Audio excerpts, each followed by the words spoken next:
Welcome to the intersection of technology, cybersecurity, and society. Welcome to ITSP Magazine. Knowledge is power, now more than ever.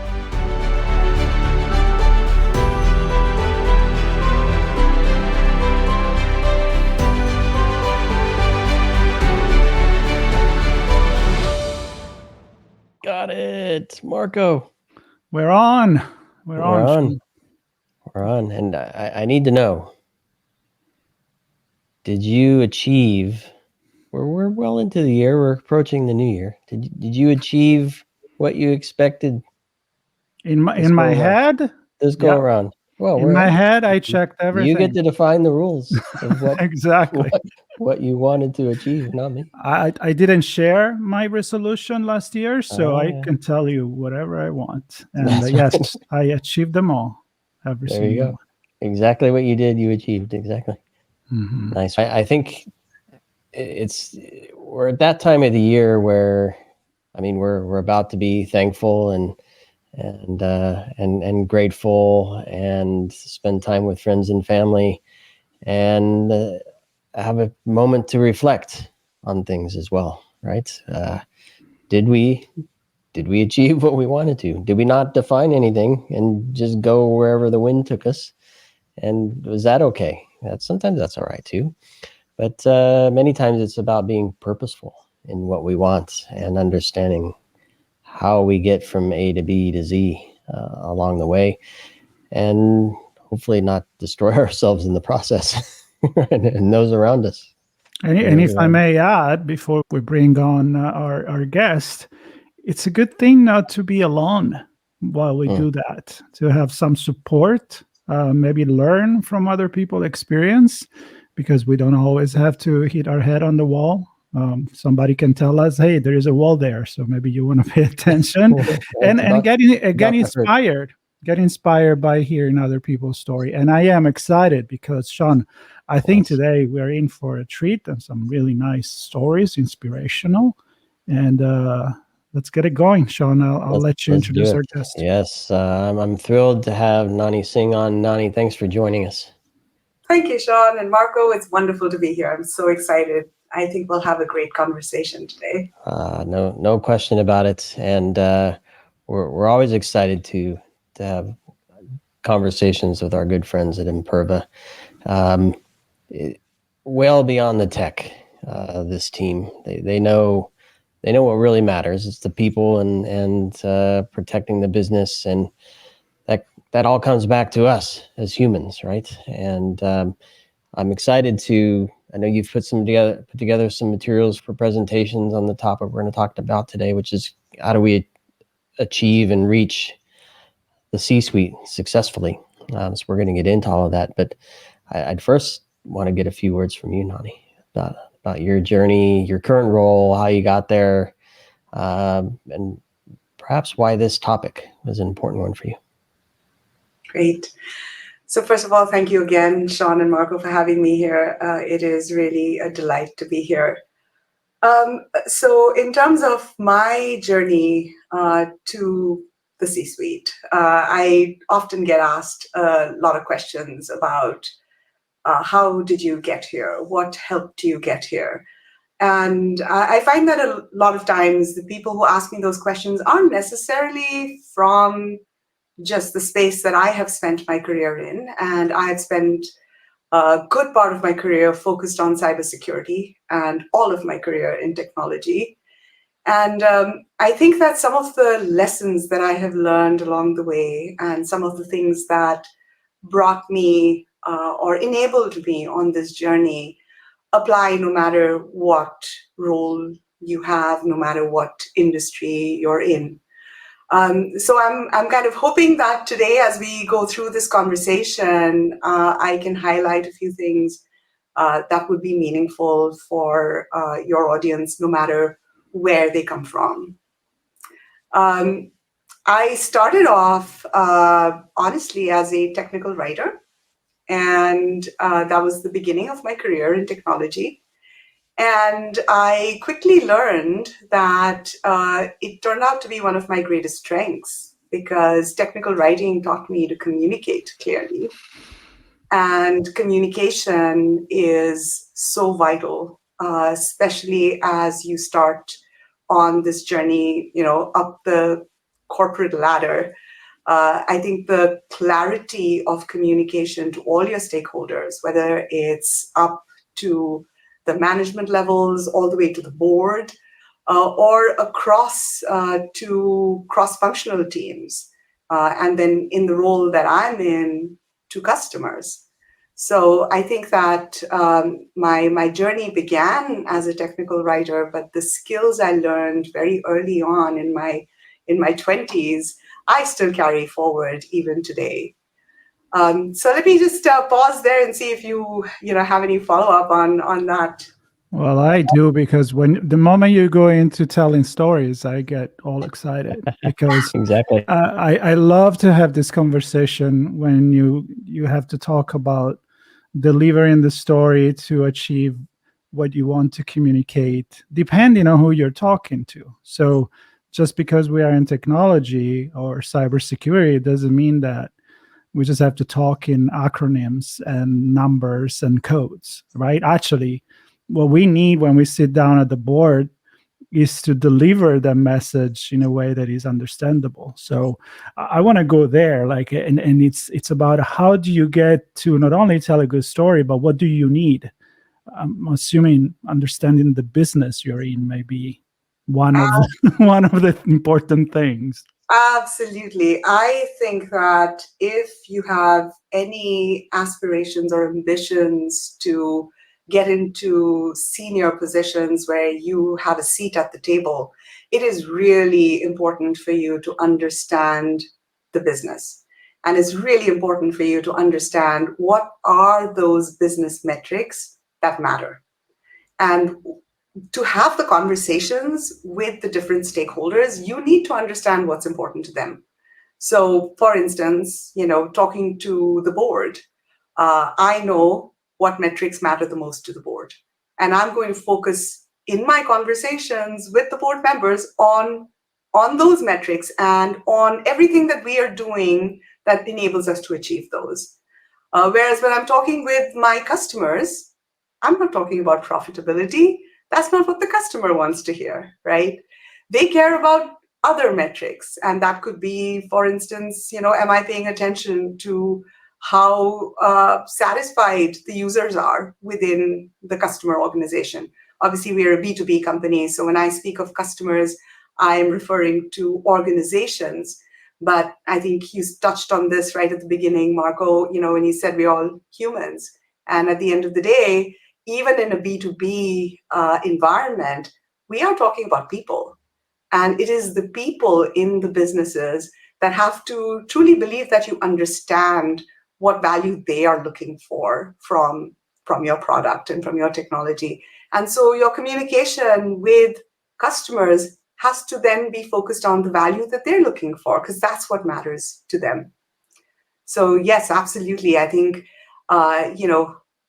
tailoring the message and understanding what are those important business metrics, depending upon the different stakeholders you're talking to, is key. That is absolutely key as you climb up that corporate ladder. Can you share a couple examples? Because when I think of metrics, and I'm a security guy at heart, so you look into the SOC, a metric might be mean time to detect, mean time to respond, how many patches you fix in a day or a week is another metric that teams may, and those to me are activity metrics, which may or may not actually mean anything. They mean something for, do you have a team that's active? But it doesn't necessarily mean that you have a team that's driving outcomes. So can you describe the importance of outcomes as a metric, and maybe an example or two in how you communicate and tell stories? Certainly, Sean. So I think that's a brilliant question, and I always differentiate between what I call lagging metrics and leading metrics, right? So the lagging measures are typically your business metrics, right? So for instance, in my world, it's all about the net revenue retention, right? How much have you actually retained of the revenue you have, and how much have you grown that, right? But that net revenue retention, which is an important metric for everyone within my organization, they need to know how to get there. And how to get there are often those metrics that you just threw out as examples, like you said, mean time to resolve, right? So mean time to resolve within my support organization, as an example, is a very important metric. And if you don't pay attention to mean time to resolve, what will happen is that that's a leading indicator of the next lagging indicator, which is customer satisfaction score.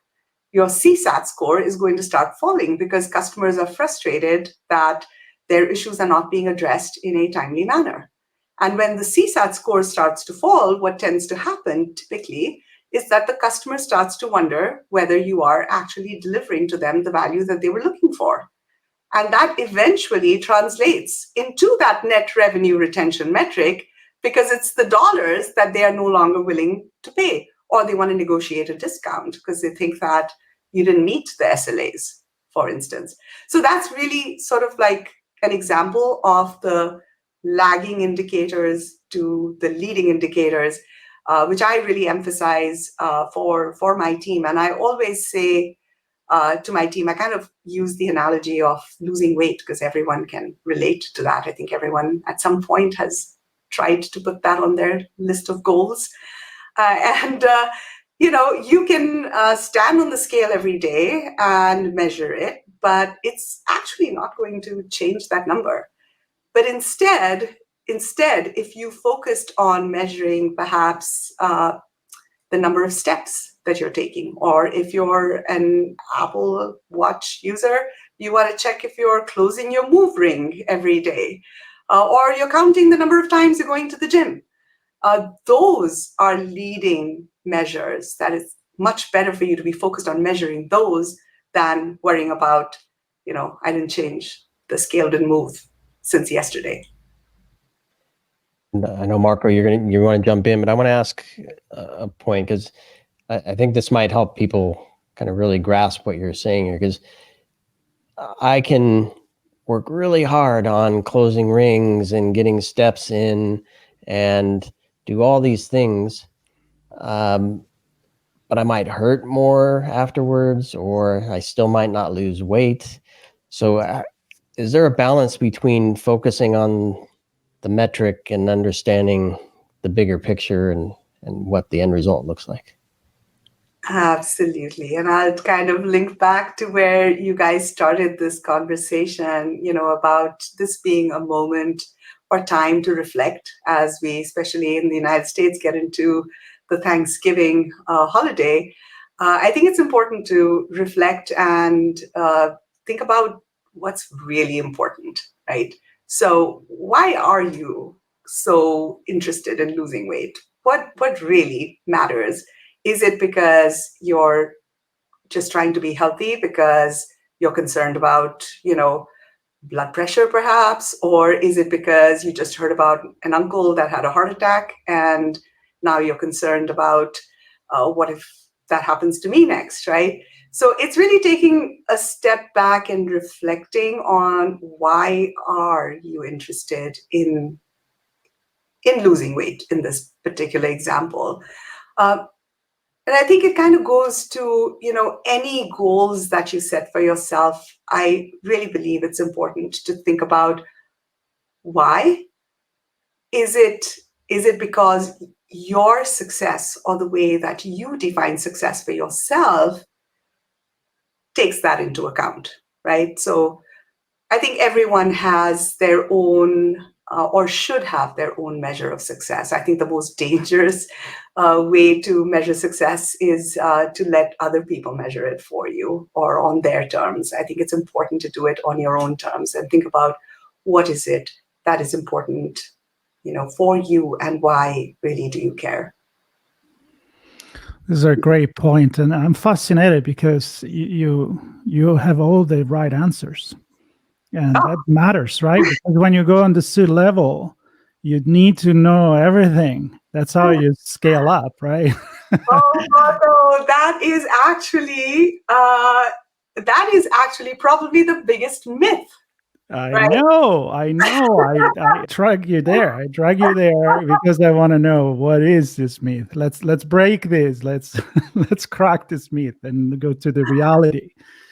Yes. Answers or questions? What is more important? Oh my goodness. So I always tell especially one of the biggest joys I have is when people within my organization take the next step forward in their careers. And usually, they're moving from being an engineer to being a team lead, or they're moving into being a manager and up the management chain. And my message to them is always that, remember, what got you here is not what's going to get you to the next level. And it's not what's going to help you be successful here, right? And I think one of the biggest mistakes that I see happening is people get to be successful in their careers because they know all the answers to the questions. They are typically, the smartest people, and knowing the answers has gotten them to their successful points in their careers. And then they think that that's how you continue this progress. But the reality is that as the scope of your role grows, and as you sort of take on more senior positions that require you to be across a multitude of different areas, it is actually impossible to be the smartest person in the room. And you really never have to be the smartest person in the room. So you don't need to know the answers. You need to surround yourself with people who know the right answers. But what you need to do is you need to focus on the questions. And you need to make sure that you are always thinking about those questions that will empower the team and enable them to search for the answers and to find the answers. One of my favorite quotes is, if you're the smartest person in the room, you're in the wrong room. Love that. I love that.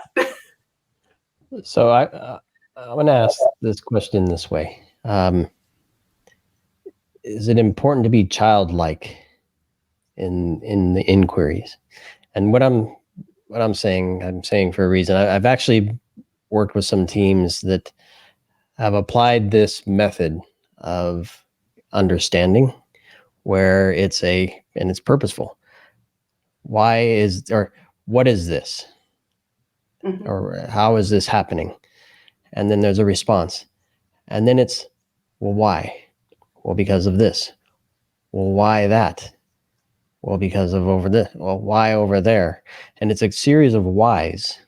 Yes. To really get to the core of what's going on. And that's why I said like a child, because why is the sky blue? Well, because, the ocean. And why is the ocean, So they keep going, right? They always they're inquisitive. They want to know more and more and more to get to the heart of, well, what's the origin of this?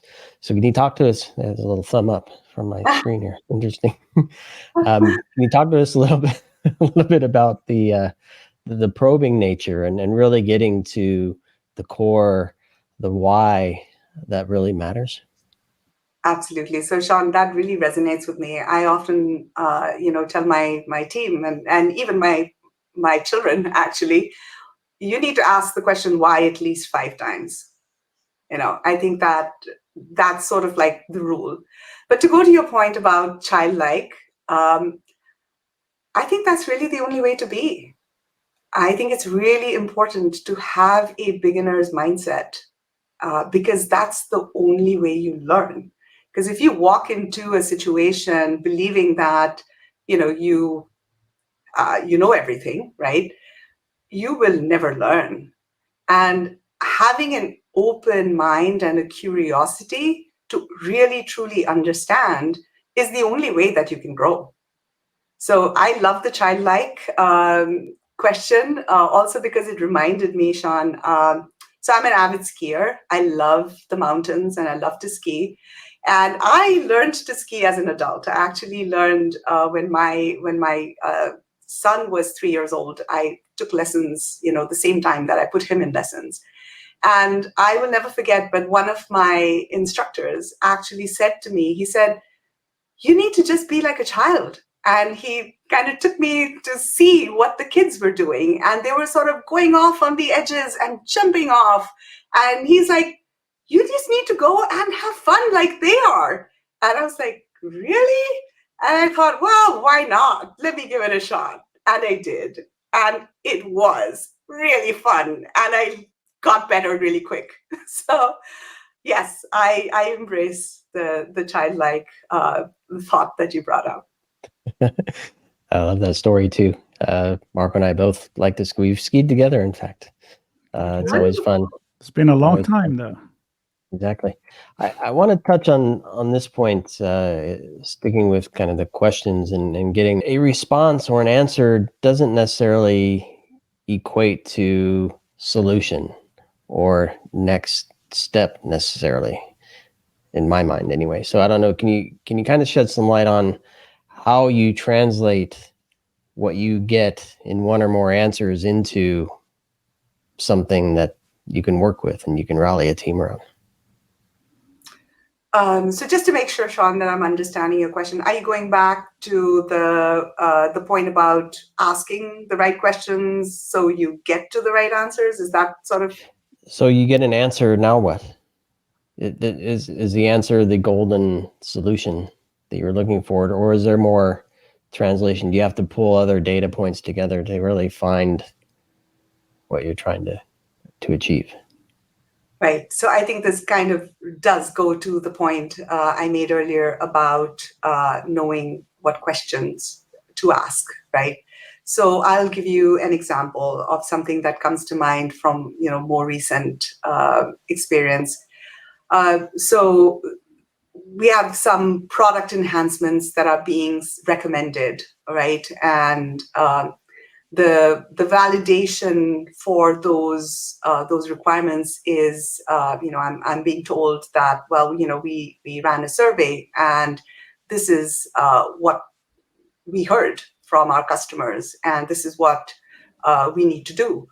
And so my follow-up question is, that's great. How many customers responded to that survey? And what is that as a percentage of the total number of customers we have, right? Another follow-up question that I asked was, how does the feedback you received in the survey compare with what you gathered through customer interviews or through focus groups? Now you can see that these questions, I'm also checking if the team actually looked at this more objectively and that they didn't rely on a single source of data, right? Because the point is that you have to look through multiple sources of data to make sure that you are making the right decision. That isn't just based on, one data point or one answer, to your point. That's interesting. And I think one thing you need to always consider, especially in these days and in technology and cybersecurity, is that change is the only constant. And so even when you learn something or you find the right answer or even the right question, you may need to reinvent it again. But you build that probably on some solid pillars, which is maybe the way Imperva does their business or the way you look at your career. And you build on top of that. And what I'm saying, I like to connect the constant changes with maybe moment in your career where you've learned from some mistakes, maybe some hurdles, and realizing that, I'm never going to get completely there. It's a journey. Absolutely. Everything I've learned, Marco, has been through mistakes. I think that is one of the most critical things to remember, is that if you are not making mistakes, you're clearly not trying hard enough. Yep. And if you are scared of making mistakes, you will never try something new. So I am a big believer in, it's a little Silicon Valley cliche, I know, of failing fast. But, to me, what that means is a willingness to take a risk and make a mistake, but also the grit that you are going to pick yourself up after you make that mistake and take that step to correct it and learn from that, right? It isn't just about, oh, well, I failed, that's too bad. It's, no, what am I going to learn from this? And how am I going to change the outcome of, this terrible mistake that just happened? Feel free to go back in skiing, because that's how I learn, by falling a lot. Exactly. Or getting hit by somebody else. That too. So talk to me a little bit about, Nanhi, talk to me about kind of what it feels like to move through the journey. And I don't know, what I'm interested in is kind of your own perspective looking in and how that fits into the world around you. When you have support, when you're, let's face it, there's always politics, right? People looking for the same thing that you're trying to achieve in many cases. So how do you, and this is for the audience, maybe help them understand their role in their own journey, given they don't have full control over the environment that they're journeying through all the time? Yeah, that's a great question, Sean. So I think that what is most important is to always be true to yourself, right? I think what is most important is to know what are those values, that personal values that you believe that are almost sacred to you, that you are not willing to negotiate on. Because I think what tends to happen is, you're right, there's politics and there's, games that people start to play.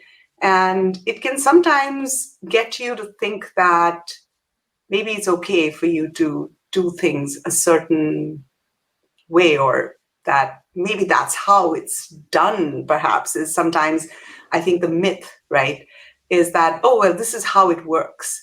But if it doesn't feel right, if it goes against the grain for you, I think it's important to know that. It's important to know what is non-negotiable as a value for me, and then stay true to it. Because, people say, yeah, it gets lonely at the top, and, the C-suite is considered like the top of the organization. But I actually have never believed that, because I'm always a believer in the power of teams and in the importance of community.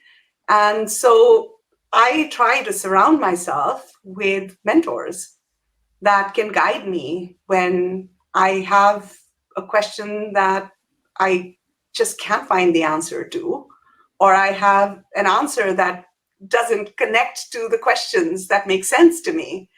And so I really just look to surround myself with the people that I can trust, with the people that are comfortable calling out if they think I'm doing something wrong. I call them my truth tellers. I think it's important for everyone to have somebody around who is comfortable enough to tell you that, hey, you know what? I think this is a terrible decision, and I think this isn't, or even this isn't you. Sometimes you just need somebody else to call this out and say, this isn't you. This isn't the person I know. So I'm a firm believer in, having that support system around you to enable you to be the best leader that you can be.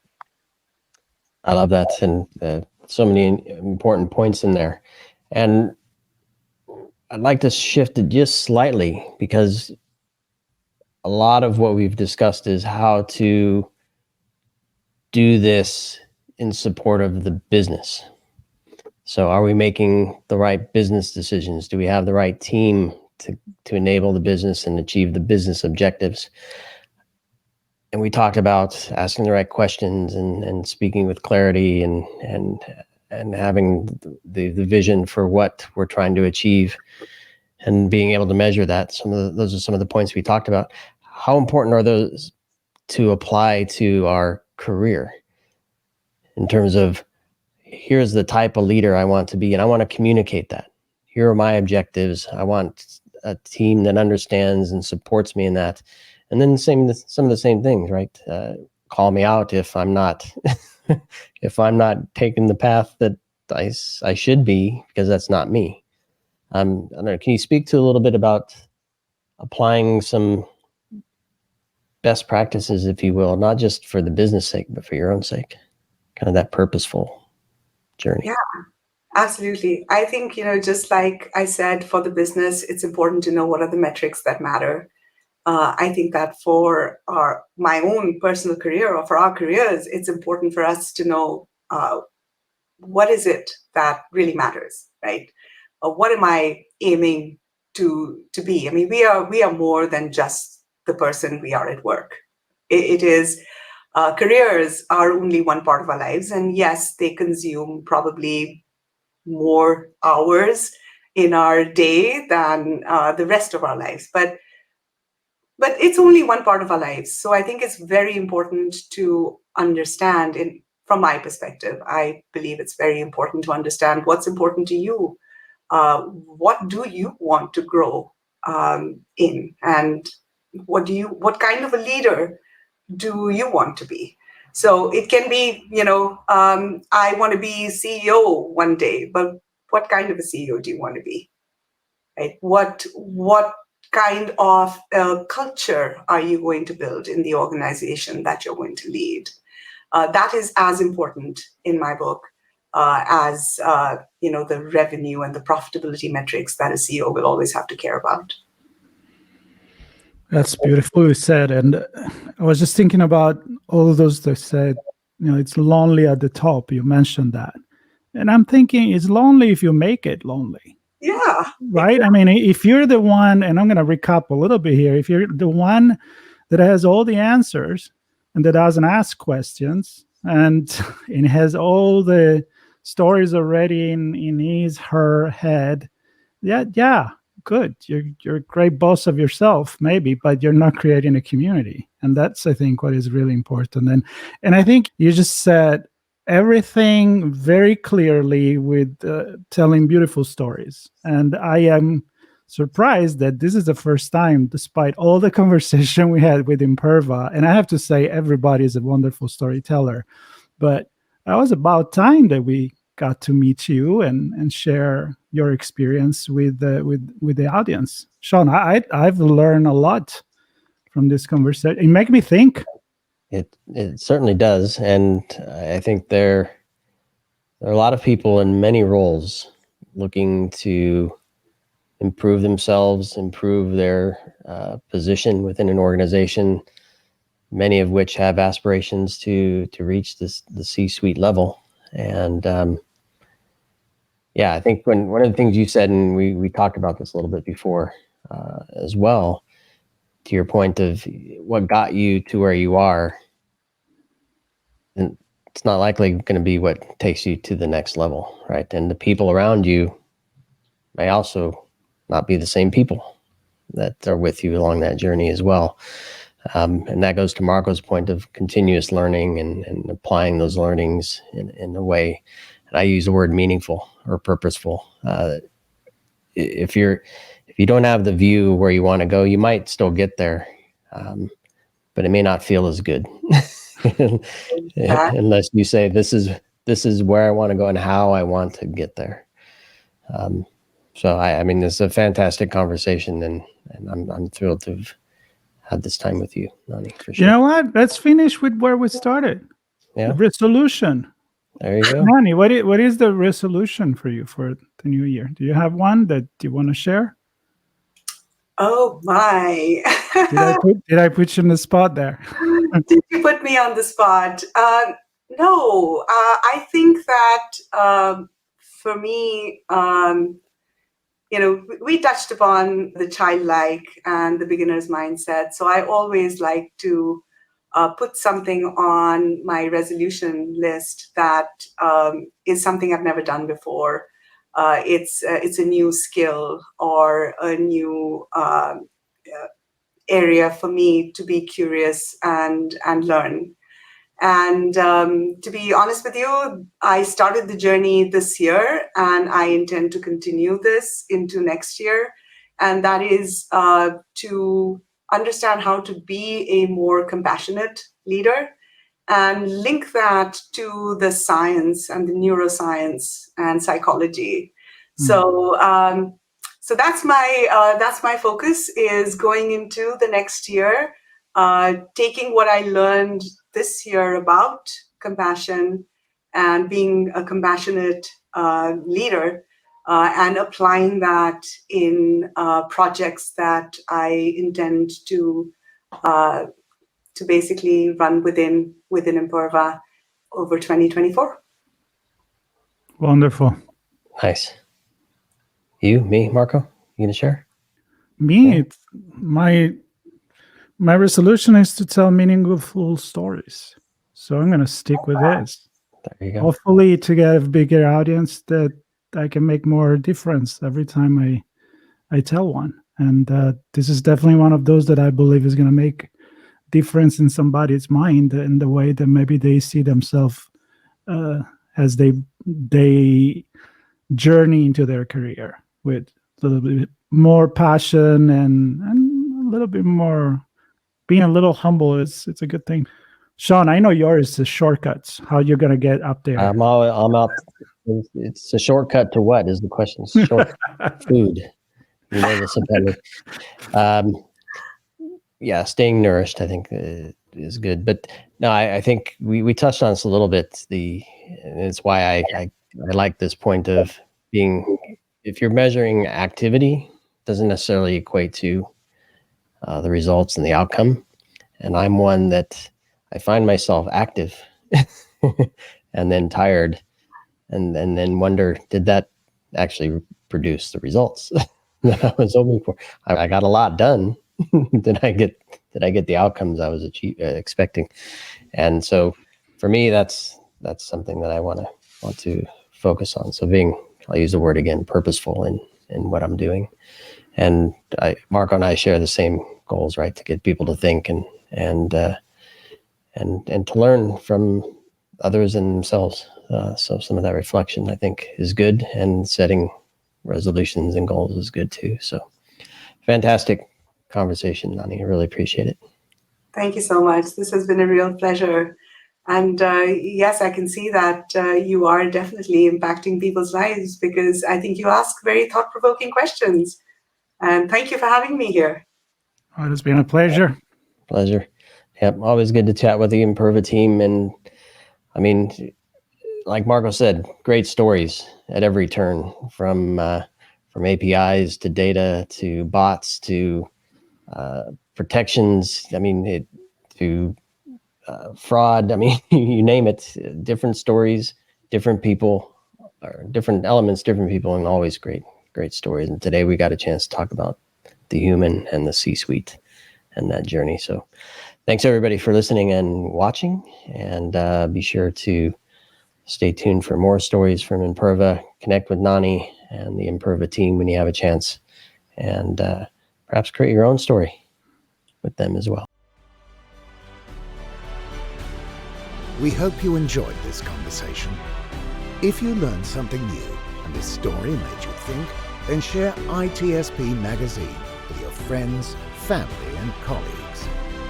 If you represent a company and wish to associate your brand with our conversations, sponsor one or more of our columns. We hope you will come back for more stories and follow us on our journey. You can always find us at the intersection of technology, cybersecurity, and society.